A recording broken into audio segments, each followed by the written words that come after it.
Assalamualaikum warahmatullahi wabarakatuh. Kami dari kelompok 3. Di sini kami akan membawakan materi yang berjudul analisa kebutuhan tentang perangkat lunak.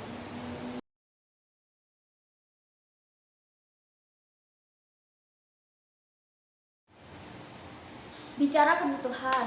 Kebutuhan itu apa sih? Kebutuhan itu suatu kondisi atau kemampuan yang harus dimiliki oleh sistem atau komponen sistem untuk memenuhi kontrak, standar, spesifikasi, ataupun dokumen formal lainnya.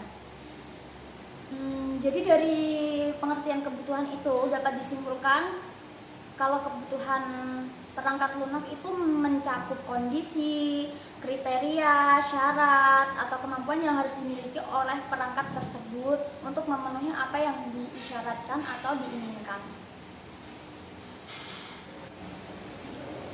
Secara kategoris, kebutuhan perangkat lunak dibagi menjadi 3 kebutuhan.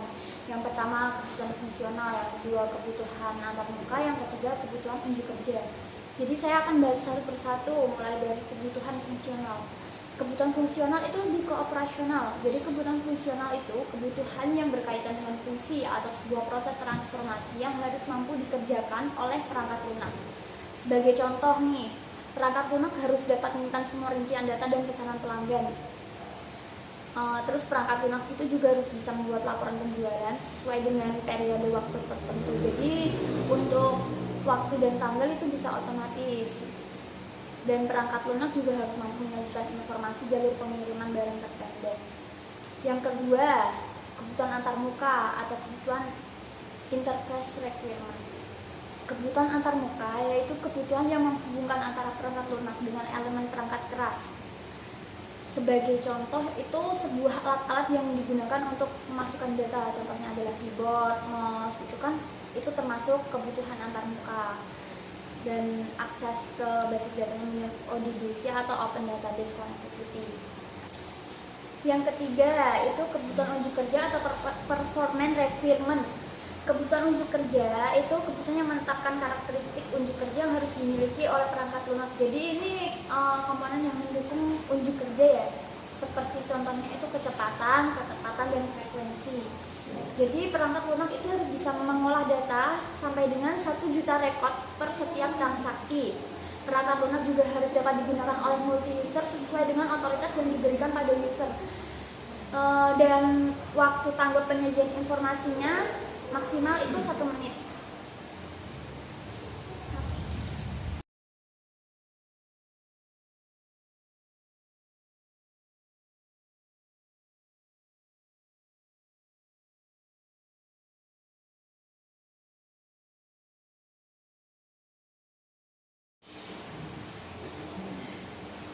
Jadi penentuan kebutuhan perangkat lunak itu penting karena menghindari kesalahan. Yang pertama menghindari kesalahan, yang kedua menghindari ketidaklengkapan alatnya ya. Jadi untuk kesalahan penentuan kebutuhan itu bisa berdampak ke perangkat lunak yang dihasilkan tidak akan memenuhi kebutuhan pemakai yang sebenarnya. Interpretasi kebutuhan yang berbeda-beda sehingga dapat menyebabkan ketidaksepakatan antara pelanggan dan pengembang. Terus pengujian kesesuaian perangkat lunak dengan kebutuhan yang dimaksud tidak akan mungkin dilaksanakan dengan sesungguhnya. Waktu dan biaya juga akan terbuang percuma untuk membangun sebuah sistem yang salah.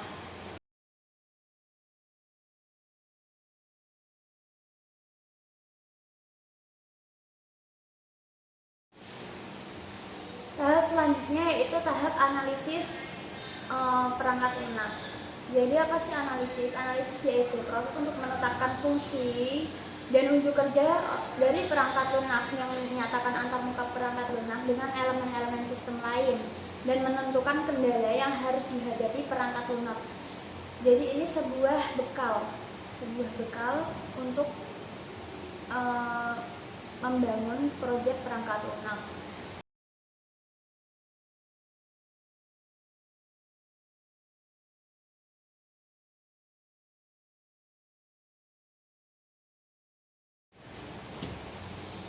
Tujuan dari analisis perangkat lunak yaitu memahami masalah secara menyeluruh yang ada pada perangkat lunak yang akan dikembangkan seperti ruang lingkup produk, perangkat lunak dan pemakai yang akan menggunakannya.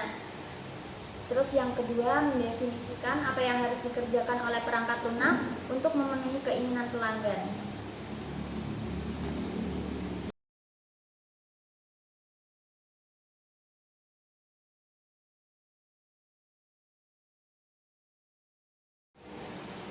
Tahap-tahap menganalisis kebutuhan. Yang pertama yaitu mempelajari dan memahami persoalan. Yang kedua, mengidentifikasi kebutuhan pemakai. Ketiga, mendefinisikan kebutuhan perangkat lunak. Lalu membuat dokumen spesifikasi kebutuhan perangkat lunak tersebut. Dan yang terakhir, mengkaji ulang atau mereview kebutuhan.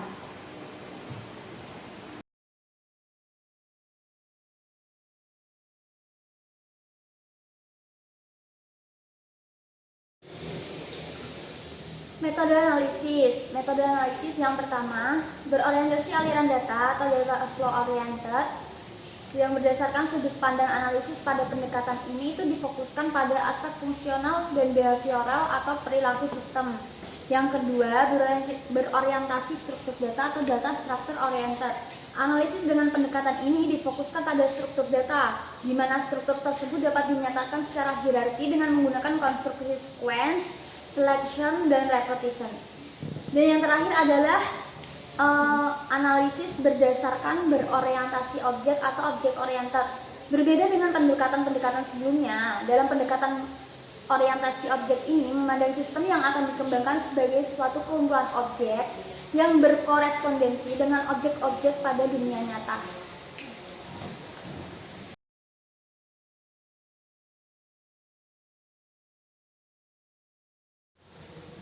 Spesifikasi kebutuhan perangkat lunak, yaitu sebuah dokumen yang berisi pernyataan lengkap dari apa yang dapat dilakukan oleh perangkat lunak tanpa menjelaskan bagaimana hal tersebut dikerjakan oleh perangkat lunak.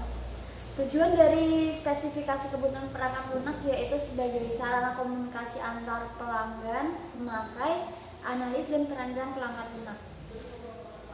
Terus sebagai dasar untuk merencanakan dan melaksanakan aktivitas pengujian sistem, bisa juga sebagai acuan untuk melakukan perbaikan dan perubahan perangkat lunak.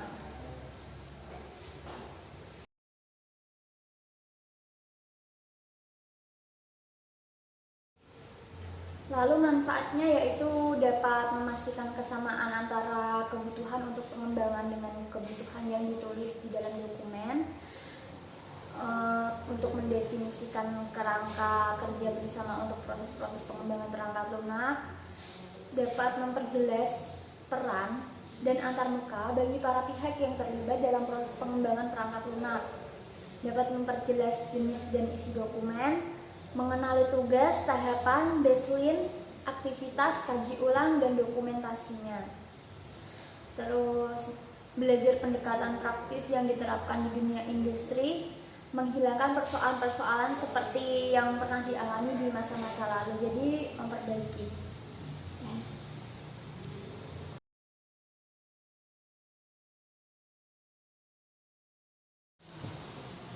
Analisis terstruktur.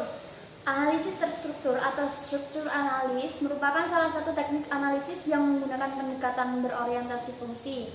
Teknik ini mempunyai sekumpulan petunjuk dan perangkat komunikasi grafis yang memungkinkan analisis sistem dapat mendefinisikan spesifikasi fungsional perangkat lunak secara terstruktur.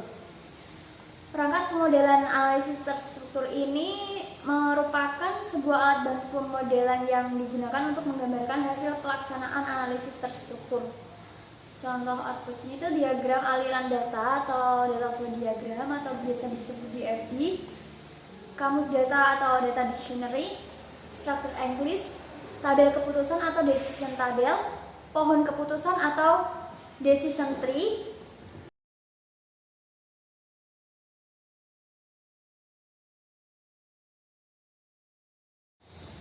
Tahap analisis terstruktur. Analisis terstruktur ada dua versi, yaitu analisis terstruktur klasik dan analisis terstruktur modern.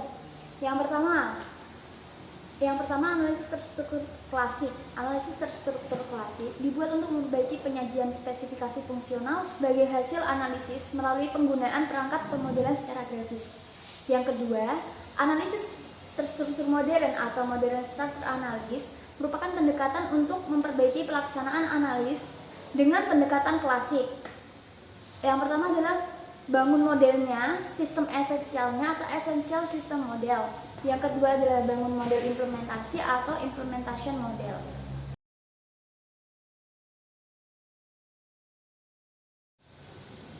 Mekanisme analisis terstruktur. Tahap analisis terstruktur dimulai dengan membuat diagram konteks atau disebut juga model sistem dasar atau model konteks yang menggambarkan fungsi sistem sebagai sebuah proses transformasi tunggal.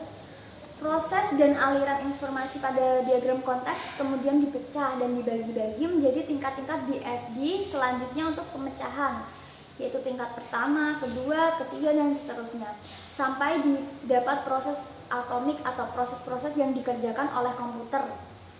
Pemerincian dilakukan untuk menghindari kompleksitas penggambaran DFD. Untuk mendeskripsikan data yang mengalir pada sistem yang digunakan dalam kamus data, sementara spesifikasi proses ditulis untuk menerangkan prosesnya. Hubungan antara tempat penyimpanan data dapat dimodelkan dengan menggunakan diagram entity relationship atau diagram EF.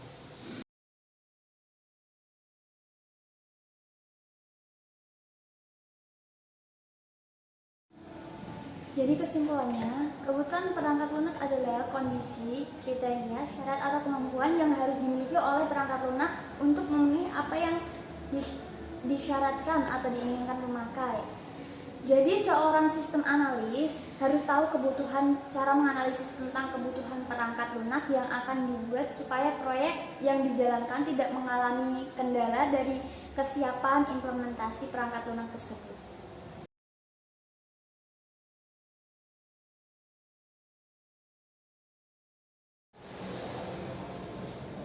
Sekian penjelasan mengenai analisa kebutuhan perangkat lunak dari kelompok kami. Apabila ada salah kata kami mohon maaf dan kami ucapkan terima kasih.